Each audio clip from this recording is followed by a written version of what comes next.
If you're wondering why I'm so white, my face is glowing. It's I'm sitting in front of a window and the light showing on me. I guess it adds to the effects, makes me look ghostly looking. And anyway, I'm gonna tell another story. This is about up to Olive Branch Church.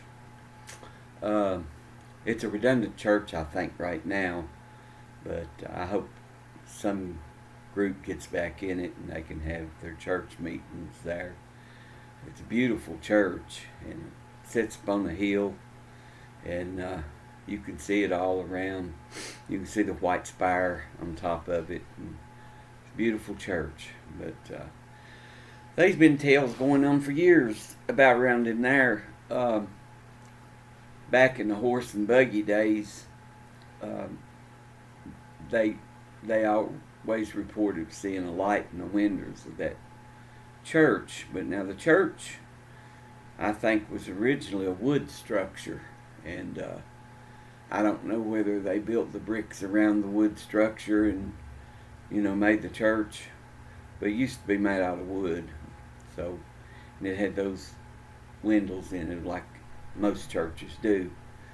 But back in the horse and buggy days, they used to tell about seeing a light at night around that church or inside. It would be like a lantern or something. It would go by the windows, and a lot of reputable people have reported this light. I've been there several times, but I've never seen no light in it.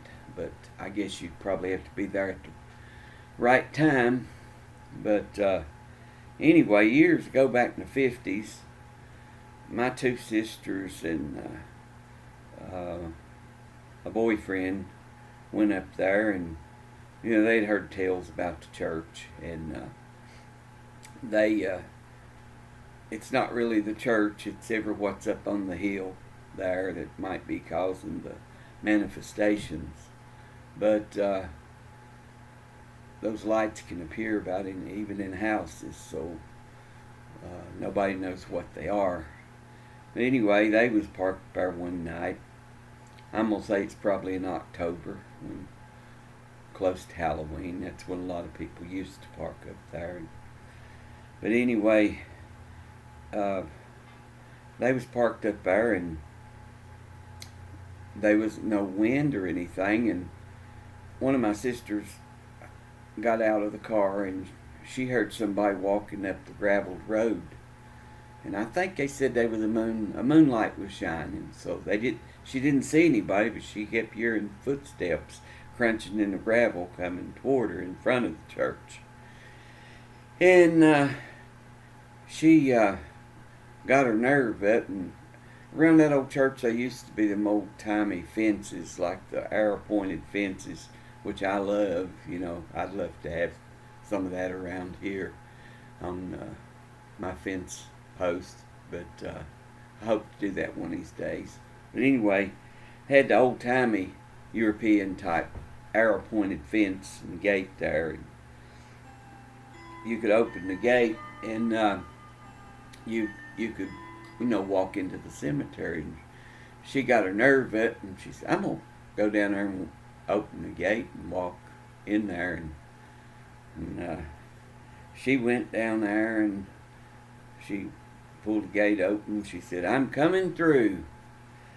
And as soon as she did that, she said she felt a hot wind hit her in the face. It's like a real warm, hot air, and it was cool that night.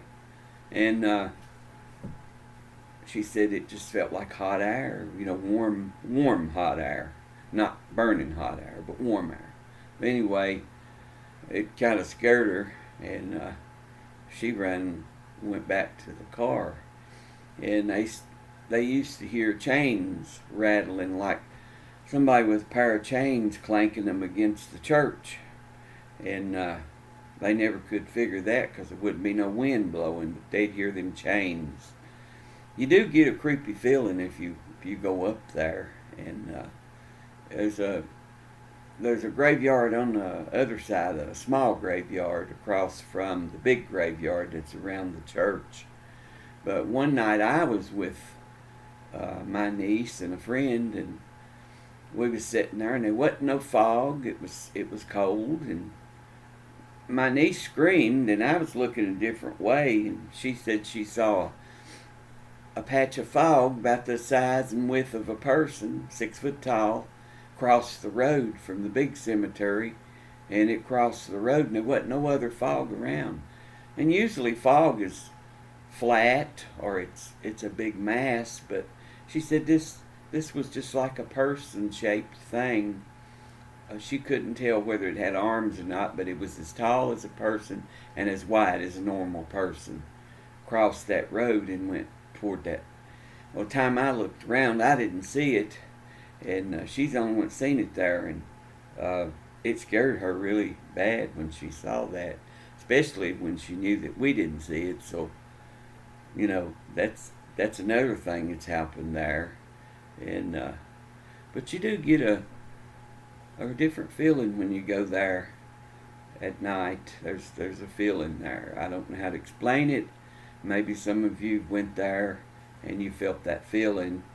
I don't want to call it evil because there's a church there, but it's a feeling that you can't explain, and it's a creepy feeling. It's not like a happy feeling. It's like creepy, and but that church is probably well over 100 and some years old. I think it was built in 1835. I think so. 1835. I think. But anyway, I wanted to tell you about that. A lot of people knows about it anyway. Some people may not know about it. So I'm giving you my story on it. And I'll be telling some more stories today, hopefully, if my internet keeps working. I've been having a lot of trouble with the internet shutting off and shutting back on. I don't know whether any of you had been having that problem on the CenturyLink, but it's been cutting on and off, and right now it's doing okay. But I'll see y'all later, and I'll be telling you some more stories.